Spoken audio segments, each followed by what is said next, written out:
오늘 말씀의 제목이 내 뜻대로 안 되는 인생, 그렇게 해보았습니다. 실제로 제목이 어떻게 보면 기분 나쁜 제목이지만 이 제목은 정답입니다. 여러분, 내 뜻대로 인생이 되든가요?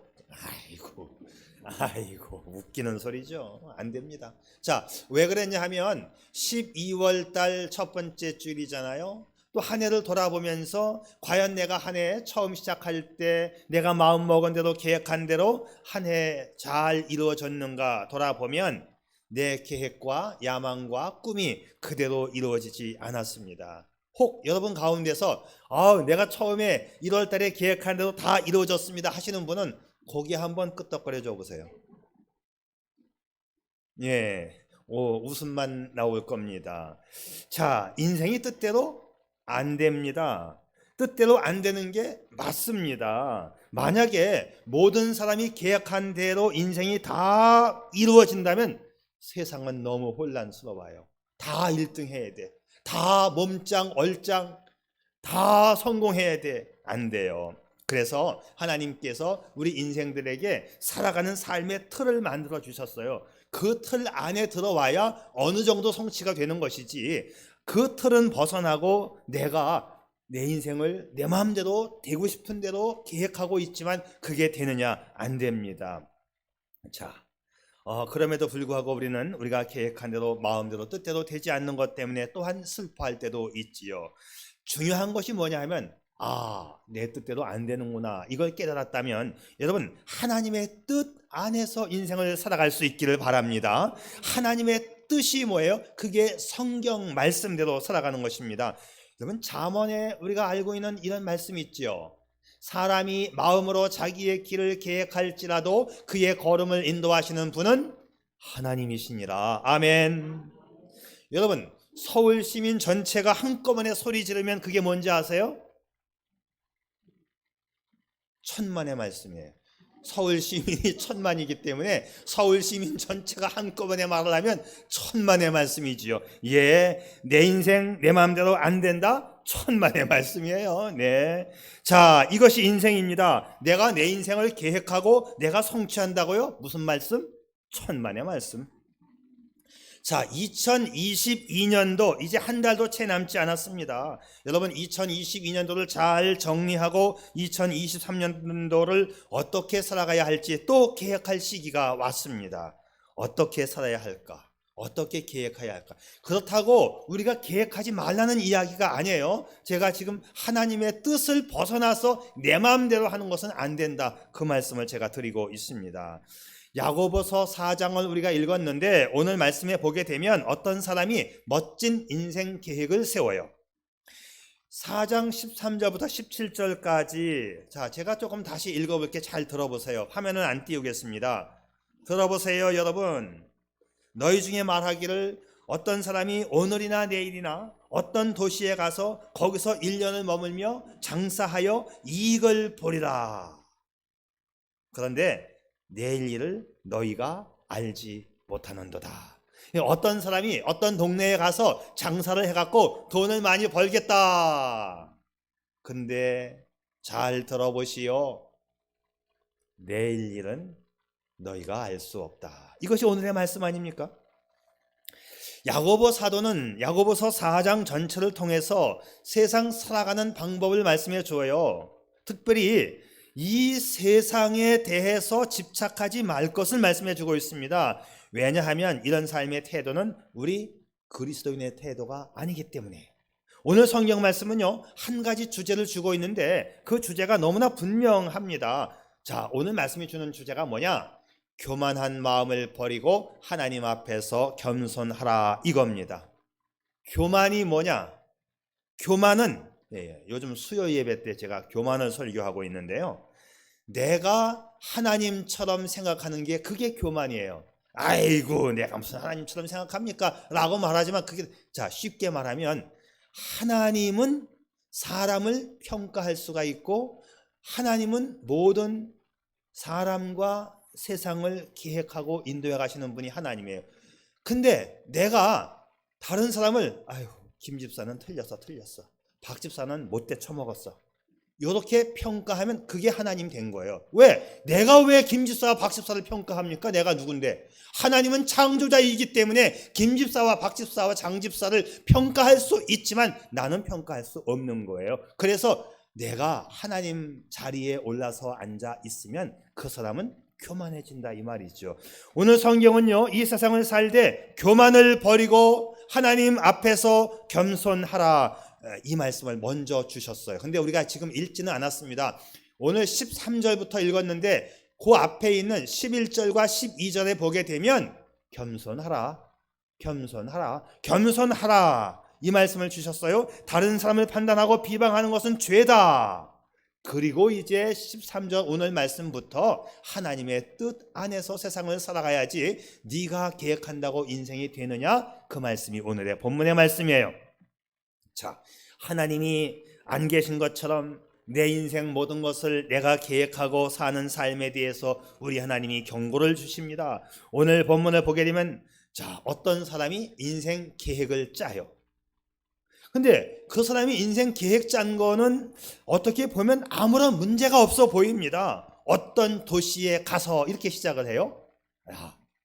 계획하는 장소가 나옵니다. 1년을 머물면서 기간이 설정되고 있습니다.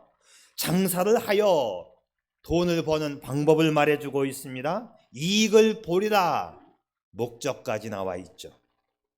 계획치고는 너무나 완벽한 계획입니다. 그런데 딱 한 가지 결정적인 실수가 나와 있는데 거기 그 계획 속에 하나님이 없다입니다. 내가 돈 벌 수 있다입니다. 내가 생각한 대로, 내가 계획한 대로, 내 뜻하는 대로 모든 것을 할 수 있다. 이게 결정적 잘못이에요. 자기의 단정적이고 자기의 확정적입니다. 자, 자기가 인생을 다스릴 수 있다는 거지요. 자, 이들이 생각하지 못했던 건 뭐냐? 정리해 보겠습니다. 인생은요, 예측 가능하지 않다는 거예요. 이걸 우리가 알아야 돼요. 인생 예측 가능하지 않다. 14절, 내일 일을 너희가 알지 못하는도다. 자, 오늘 우리가 이제 주일날 모여서 예배를 드립니다. 내일은 월요일 되지요. 또 직장에 갑니다. 학교를 갑니다. 그런데 내일 우리가 직장 가고 학교 가려고 계획을 하고 있는데 내일 무슨 일이 일어날지 몰라요. 내일 출근길에 어떤 일이 일어날지, 자동차가 펑크가 날지, 약속한 시간을 못 지킬지, 컴퓨터가 작동을 안 할지, 아무도 모르는 미지의 안개 속을 내일 우리는 또 걸어가야 되는 거예요. 어떤 분이 그랬대잖아요. 아들이 결혼식 하는 날이어서 일찍 이 엄마가 미용실을 갔어요. 그렇죠. 대부분 다 그렇잖아요. 일찍 미용실에 가서 머리하고 이쁘게 하고 예식장에 오잖아요. 그런데 누구 지인에게 소개를 받아가지고 아주 잘한다고 하는 그런 좋은 미용실을 찾아갔어요. 그날따라 정말 뽐내 보려고 갔습니다. 그래서 미용실에 가서 이제 머리도 하고 화장도 고치고 좀 하는데 이 어머니가 미용사 아주머니하고 이야기를 하다가 얘기에 푹 빠져가지고 그날이 아들 결혼식인 것도 모르고 계속 얘기를 하다가 보니까 아들 결혼식이야. 시계를 보니까 시간이 지나갔어요. 휴대폰도 없던 시절이라 어느 미장원에 갔는지 찾아볼 수도 없고, 몰라 진짜인지 거짓말인지 이런 얘기가 있더라고요. 여하튼 근데 있을 수 있어. 있을 수 있어. 연세 드신 분들은 깜빡깜빡 하는 게 있기 때문에 그게 맞다고 생각해요. 있을 수 있어요. 내일 무슨 일이 일어날지도 예측이 안 되지만 내일 내가 무슨 실수를 당할지, 무슨 사고를 당할지 그것도 우리는 몰라요. 그것도 우리들 정말 갑자기 불의의 사고로 어려움 당할 때가 얼마나 많습니까?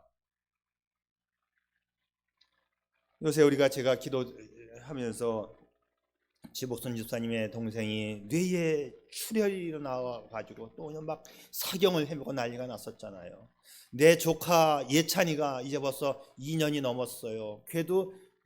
걔는 매를 맞아가지고 했는지 막 뇌가 터져가지고 뇌가 상했어요. 한 달 동안 식물인간으로 있다가 걔가 살아났잖아요. 내일 무슨 일을 당할지 모른다니까. 한 번은 제가 고등학교 때 시험 공부를 하느냐고 밤을 꼬박 샜습니다. 아침까지 한숨을 안 자고. 고등학생 때 밤새우는 거 쉽지 않아요. 그땐 그냥 뭐 눕기만 하면 잠을 자는 시대 아닙니까? 공부를 딱 마치고 시험 잘 볼 수 있을 것 같아. 느낌상 공부를 충분히 했어요.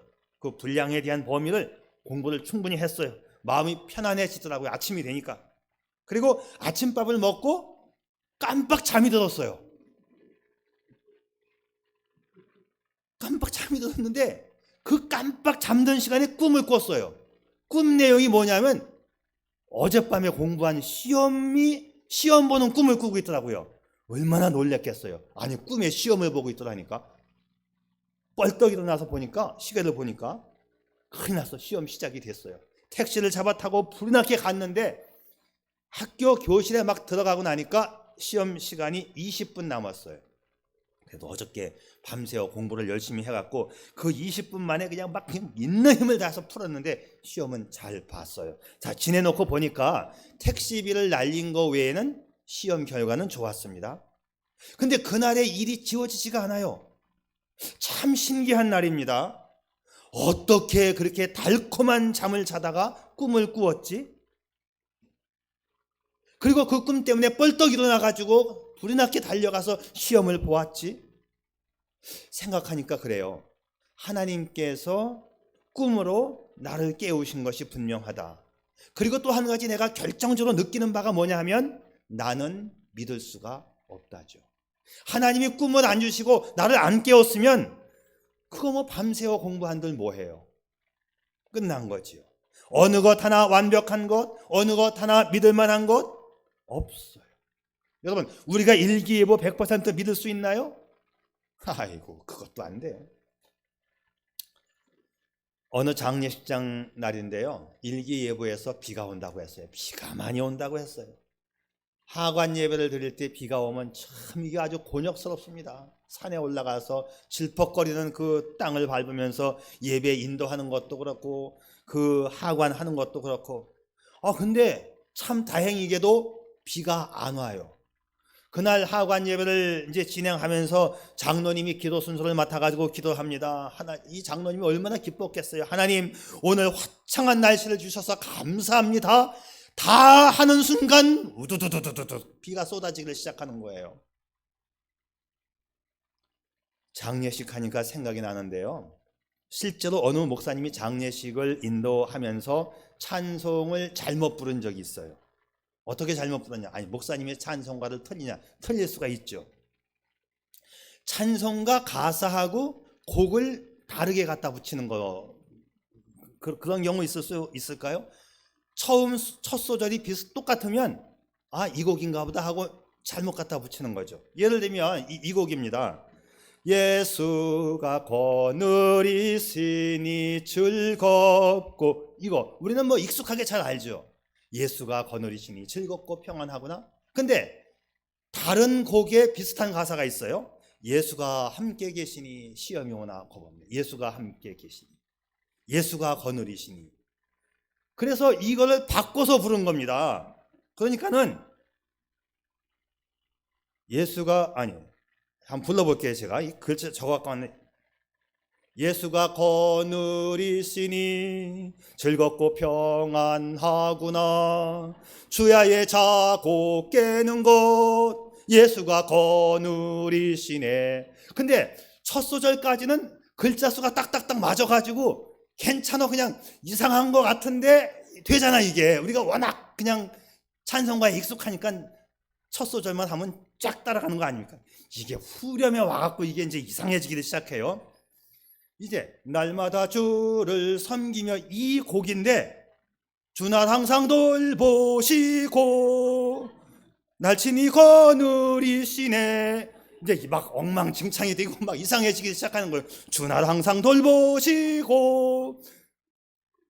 근데 첫 번째 줄은 그냥 찬송가가 넘어갔습니다. 느낌이 이상해. 2절을 가는데 2절도 처음에는 잘 맞는 것 같은데 후렴에 오니까 또 이상하게지. 이제 3절 들어가는데 여기서 이제 웃음이 나오기 시작하는 거예요. 킥킥대고. 이 장례식 엄숙한 장례식에 여기서 웃음이 나오고 저기서 웃음이 나오니까 이게 주체가 안 되고, 시작한 목사님도 내가 틀렸다는 걸 알았지만 끝까지 밀고 나가려고 했는데 이게 되나요? 이게 막 웃음이 나오기 시작해요. 그런데 정말 하나님이 피할 길을 주신다고 그 상주분도 알아차렸잖아요. 이게 틀렸다. 상주분이 그랬답니다. 우리 아버님이 천국에서 엄청 기뻐하시는 것 같아요. 여러분, 우리 다 같이 웃고 합시다. 그래가지고 한바탕 웃고 다시 이제 곡을 바꿔가지고 이제 제대로 불렀다는 거 아닙니까? 이게 진짜 있었던 일이에요. 진짜. 러시아의 푸틴이 이렇게 곤궁에 처할 줄 누가 알았습니까? 우리가 포르투갈을 꺾고 16강에 갈 줄 누가 알았습니까? 몰라. 이게 인생이에요. 여러분, 이거 정말 뼈저리게 우리가 가슴속 깊이 새길 수 있기를 바랍니다.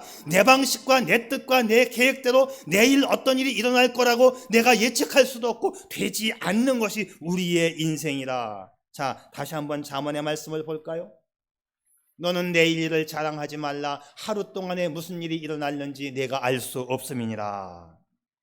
여호와께서 이와 같이 말씀하시되 지혜로운 자는 그의 지혜를 자랑하지 말라. 용사는 그의 용맹을 자랑하지 말라. 부자는 그의 부함을 자랑하지 말라. 우리가 지혜로우면 얼마나 지혜롭고, 용맹하면 얼마나 용맹스럽고, 부자면 얼마나 부유하겠습니까?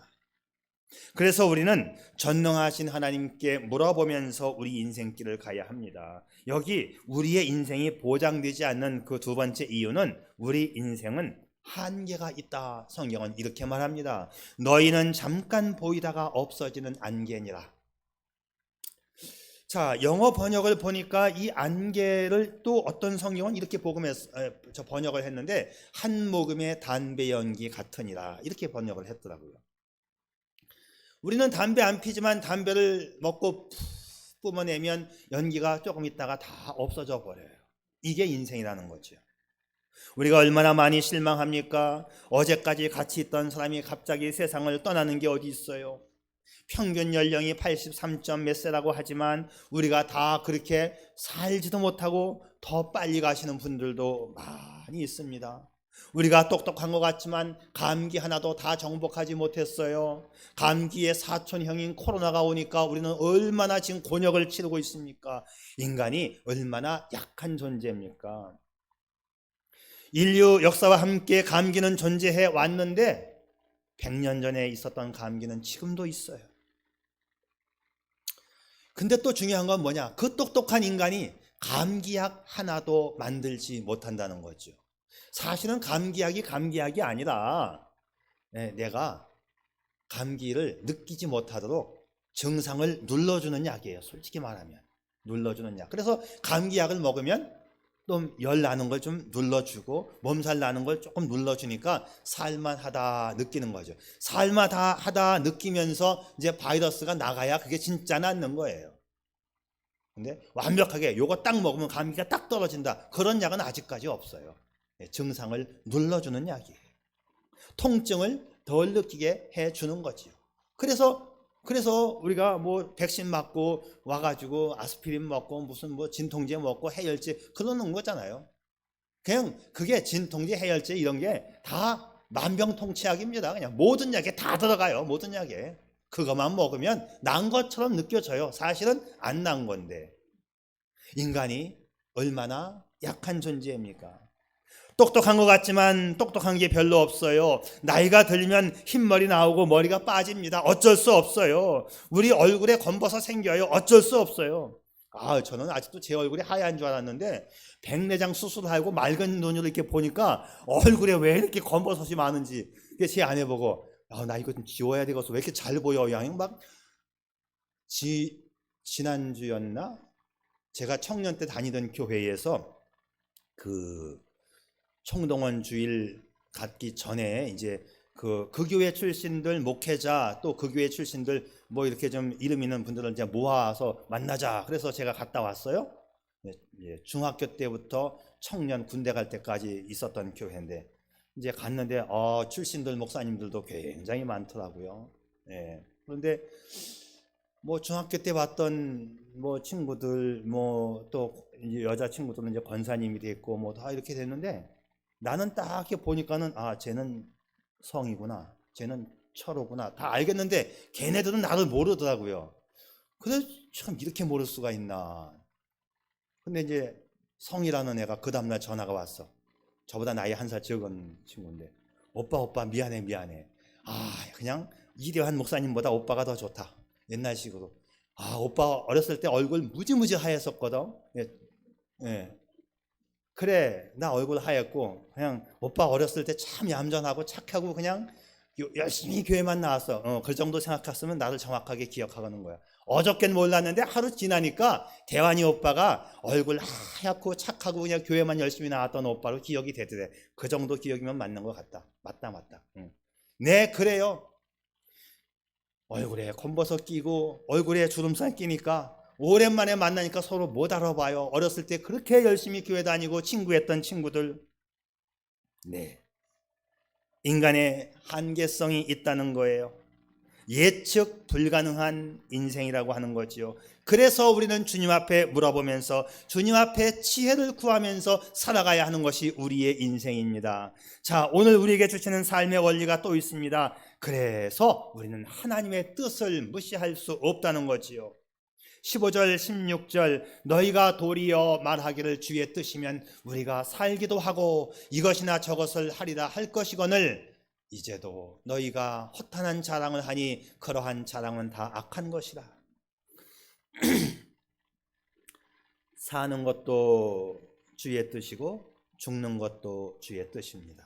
우리가 아무리 하고 싶어도 주의 뜻이 아니면 하지 말아야 합니다. 우리는 주님 앞에 그 뜻을 물어야 합니다. 내가 이 집을 사는 것이 주님의 뜻입니까? 기도하고 사야 돼요. 내가 이 사업을 하는 것이 옳습니까? 기도하고 해야 합니다. 내가 지금 이사 가는 것이 옳습니까? 기도하고 해야 합니다. 내가 지금 결혼하는 것이 맞습니까? 기도하고 해야 합니다. 저 사람이 나에게 주신 배필입니까? 기도하고 만나야 됩니다. 주님의 뜻을 구하고 주님의 시간을 구하고 주님의 방법을 구하고 주님의 목적을 구하는 저와 여러분의 인생이 될 수 있기를 바랍니다.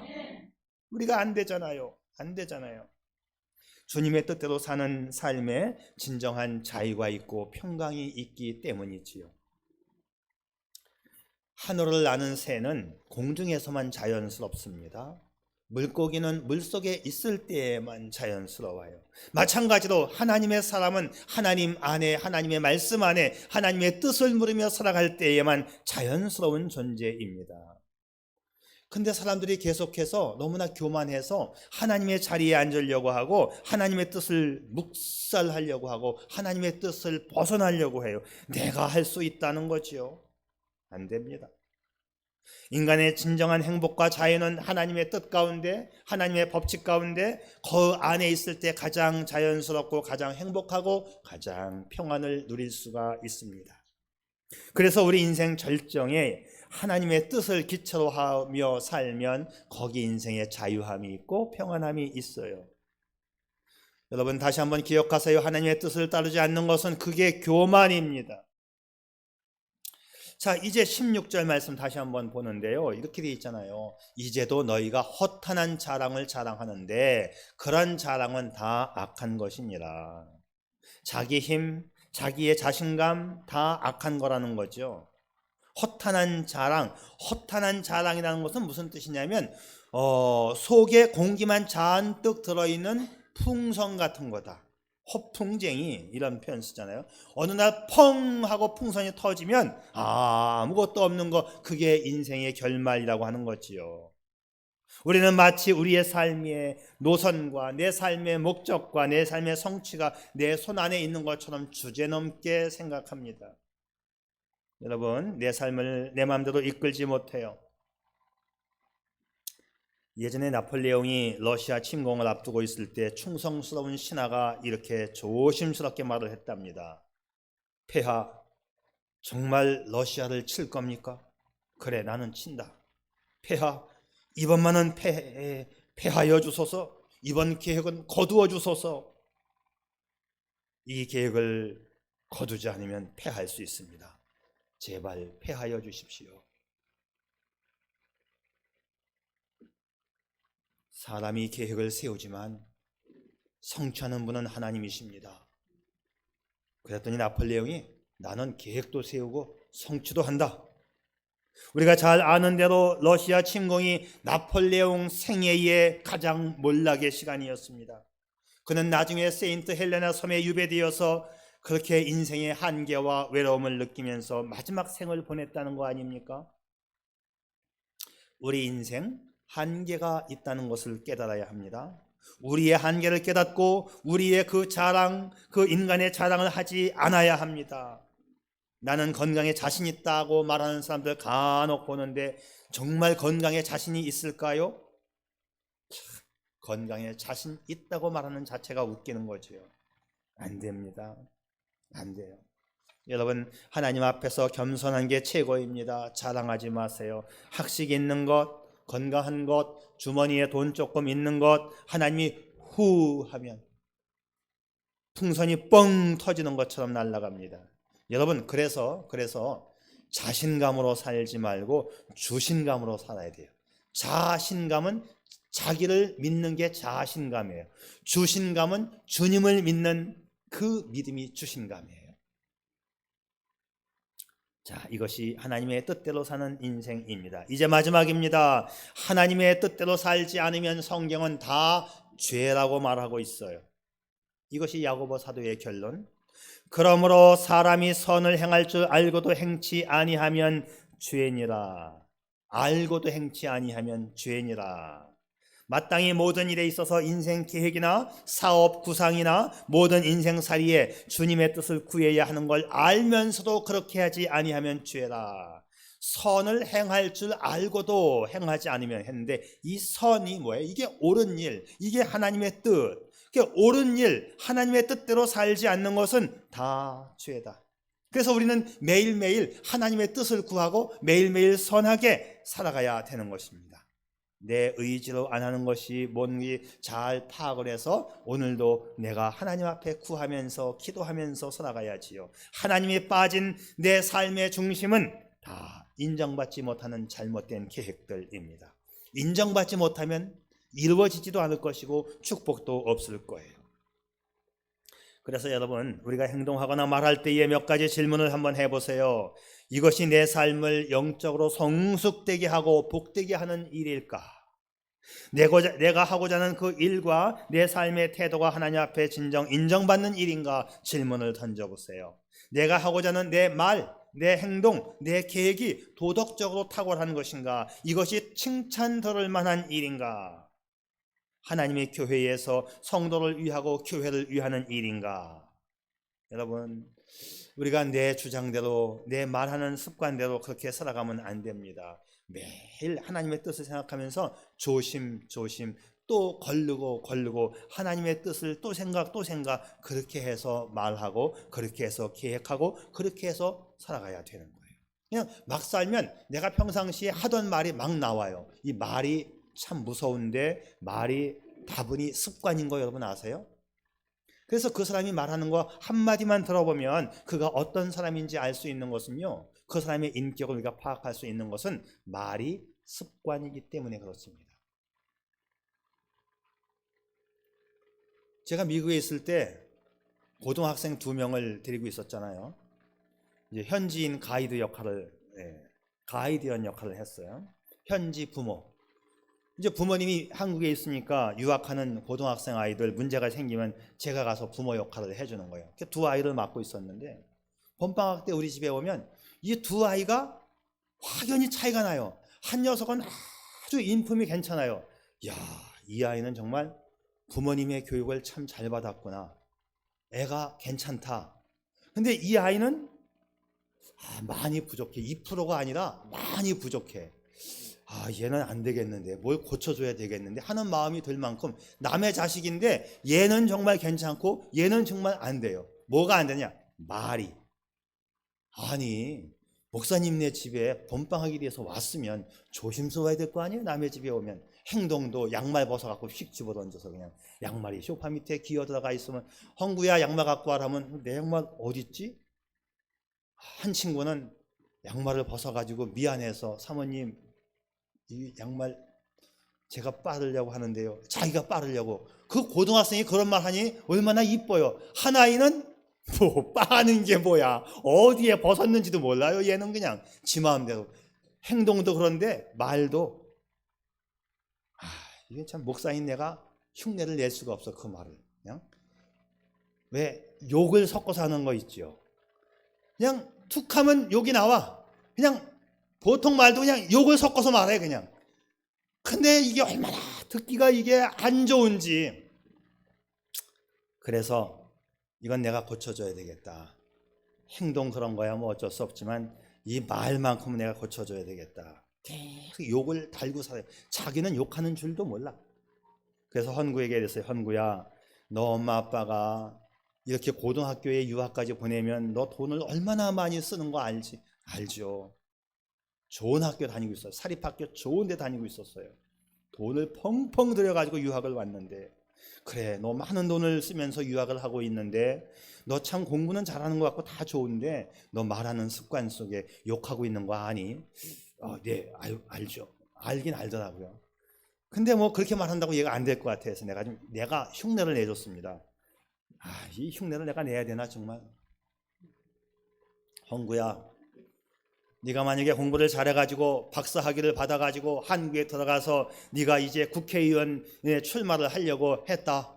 그래서 국회의원 출마를 하려고 사람들을 모아놓고 연설을 하게 되는데 말이지, 헌구야, 네가 이렇게 연설을 했다고 합시다. 씨발 오늘 존나게 춥습니다. 존나게 많이 모였습니다 사람들. 존나게 감사합니다 여러분. 이렇게 연설을 하게 되면 너 찍어주겠니? 했더니 자기도 웃어요. 말하는 나도 웃기더라고요. 그냥 말만 열면 욕이야 그냥.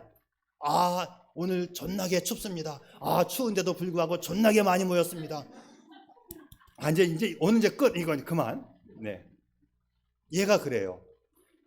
한 15일간 우리 집에 있는 동안 욕 한마디만 나오면 내가 그냥 막 헌구, 다음에 가을방학 때 또 올 건데 너 그때 너 욕하면 너 아버지 엄마한테 얘기하고 혼낼 거야. 우리 인간이 그렇다니까요. 우리의 행동, 우리의 말, 나의 습관 하나하나가 사람들에게도 덕이 되고 하나님 앞에 영광 올려드리는 것인가? 매일같이 내가 생각하고 하나님의 뜻대로 살아야만 우리의 복된 삶을 이루어갈 수 있습니다. 여러분, 매일같이 하나님 앞에 질문을 던져보세요. 내가 생각하고 있는 것이 맞는 것인가? 내가 말하는 것이 맞게 말하고 있나? 내가 판단하고 행동하는 것이 옳게 행동하고 있는가? 여러분, 우리의 모든 말과 행동과 계획을 신중하게 하나님 앞에 물어가면서 살아갈 수 있기를 바랍니다. 기도해 가는 가운데 실천할 수 있기를 바랍니다. 그래서 올 한 해 내가 실천한 대로 계획한 대로 다 모든 것이 안 됐다 할지라도 괜찮아요. 그게 원래 인생이니까. 그러나 내년도에는 말이죠, 좀 더 하나님 앞에 가까이 다가갈 수 있기를 바랍니다. 최선을 다해서 최대한으로 살아갈 수 있기를 바랍니다. 하나님 앞에서 신중하게 살아갈 수 있기를 바랍니다. 인생 많이 살 것 같다고요? 네, 안 되더라고요. 10년 전에 사진을 꺼내서 보게 되면 이대환이도 왜 이렇게 많이 늙었는지. 우리 어머니가 아이고 네가 벌써 백내장 수술을 했다고?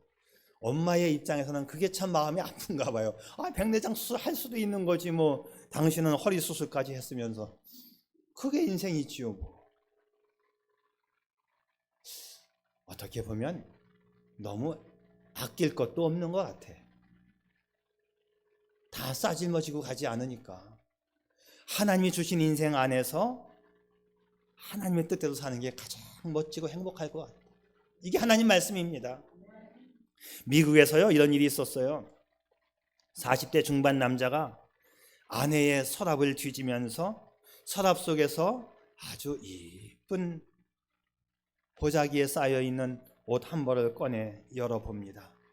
그 옷에 가격표가 그대로 붙어있고 예쁜 레이스가 그대로 달린 아주 예쁜 실크 옷이 아내의 서랍에서 나왔어요.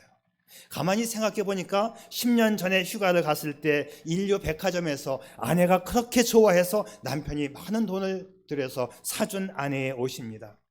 가끔씩 그 옷이 생각날 때마다 왜 안 입느냐고 그랬더니 아내가 특별한 날 입으려고 좋은 옷이니까 특별한 날 입으려고, 그 특별한 날.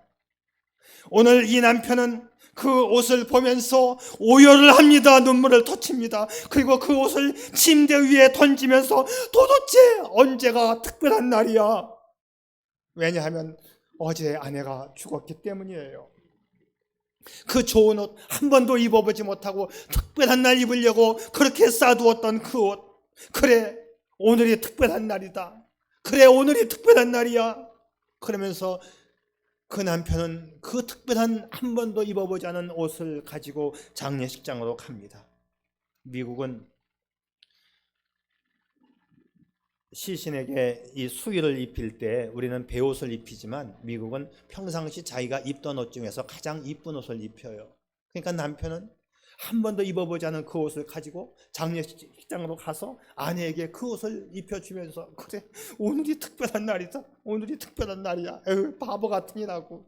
그러면서 그 옷을 입힙니다. 여러분 도대체 언제가 특별한 날입니까? 그리고 장례식장에 온 많은 조문객들에게 이야기를 해요. 제 아내가 이 옷을 좋아해서 10년 전에 제가 사두었는데 아끼고 아끼다가 오늘 처음 입었습니다. 제 아내가. 제가 물어볼 때마다 특별한 날 입는다고 하다가 오늘 처음 입었습니다. 여러분 특별한 날은 따로 있는 게 아니고 하루하루가 특별한 날이더라고요. 오늘이 특별한 날이더라고요. 그렇습니다 여러분. 오늘이 이 시간이 얼마나 소중한 날인지요. 2022년 마지막 달 첫 번째 주일 양력 2월 4일 음력 11월 10일 오늘이라고 하는 이 날 너무나 소중하고 너무나 특별한 날입니다. 그래서 오늘 우리는 최선을 다해서 살아가야 돼요. 사랑하는 여러분, 지나온 날들을 돌아보며 정리하며 무엇을 느끼나요? 올 한 해 내 뜻대로 된 것이 있나요? 없겠지요. 오늘도 하나님 안에서 최선을 다하면서 살아갈 수 있기를 바랍니다. 그래서 우리는 내일 일은 난 몰라요. 이 찬송이 얼마나 은혜가 되는지요. 내일 보장 없어요. 불확실해요. 그러나 우리의 인생 좌우명 주님의 뜻이면 된다. 주님의 뜻이면 내가 최선을 다하리라. 내 순간순간 하루하루 주님의 뜻을 구하면서 최선을 다하여 최대한으로 살아가는 저와 여러분 될 수 있기를 축복합니다.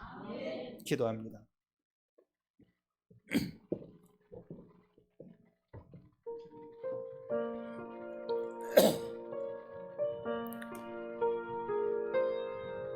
당신은 혹시 살아오면서 내 꿈은 왜 이리도 이루어지지 않는가 하면서 실망하신 적이 없었나요? 잠시 실망은 되었겠지만 실망하지 마세요. 그게 인생입니다.